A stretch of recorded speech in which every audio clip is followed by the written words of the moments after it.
This week on the Parks Plus Motorsports Moment, we're going to do something that very few teams will ever do, and that is show you the clutch out of a top fuel dragster. These clutches are, while very simple, at the very same time they're extremely complicated, and I am not the one to tell you about it. All I do is burn them up every chance I get. So we're here again with Mike Klober, our crew chief. Let's talk about the clutch. This is what we call the clutch hat. This is the part of the clutch that has the clutch levers, and this is the business end of the clutch, so to speak. This is the throwout bearing assembly that we use. The throwout bearing is used to control the way we release the secondary levers. The primary levers in the clutch are these little skinny guys right here. That's the primary lever, and there are 6 of them spaced evenly apart all the way around the clutch. All the rest of the levers are secondaries, and as you can see, all these secondary levers have different lever tip heights. These levers are released by the throwout bearing and the clutch control system that we did in an earlier episode. The clutch hat sits on top of the flywheel, and what you can see here are our discs that are put together and assembled into what we call a speed loader, so they can put all the discs and floaters onto the flywheel in one shot, so we can make that quick turnaround. And this is what we call the donut, and the donut is what is underneath the clutch hat. So this would be a used assembly from the last run we made, whereas this is fresh and brand new.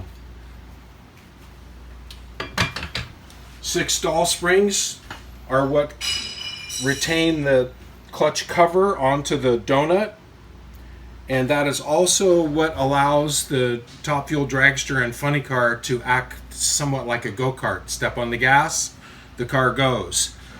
It will, when the engine's idling, it will just roll around nicely for us. It doesn't go real fast, but it can back up from the burnout. When he lets his foot off the clutch pedal, there's enough primary plate load, which is controlled by these stall springs. These springs we can adjust tighter and looser to allow the car to be free and have to be pushed. Some of the guys, they have their stall set real light and they have to push their cars to get them going. When the clutch heats up a little bit, it creates a little more friction. That's why they don't have to push it backwards. So when it does the burnout, you get a little bit of heat, the clutch gets a little bit stickier, and it's able to back up. And that's the short explanation of top fuel pressure plate flywheel. As you can see, this is quite massive,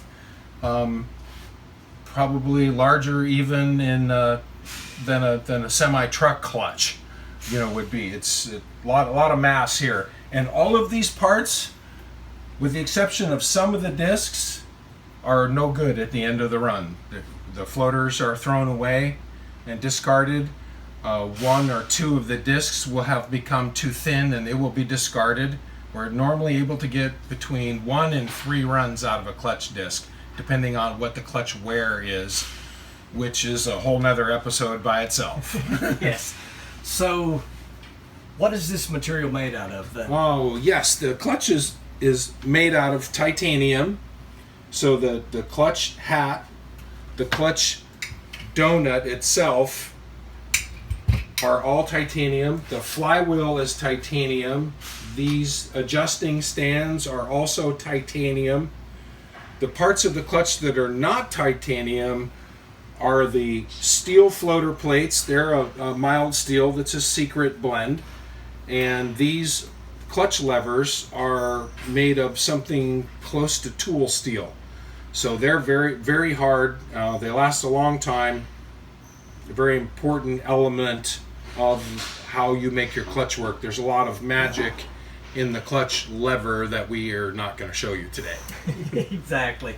So to kind of wrap this up and again, to make it simpler so that I understand and some of you guys will too, when the engine RPM comes up, these arms are swinging out, which puts more pressure onto the clutch disc, and there is infinitely adjustable weight angles. It's a lot of stuff going on there, but the higher the engine RPM goes, the more it squeezes on the clutch plates, makes the car accelerate. And we can go on with this one forever as well, the same as the last episode with the clutch timers, but some of that stuff Mike's not going to tell us about. But hope you enjoyed this week's episode. Thank you guys for tuning in. We're going to do more.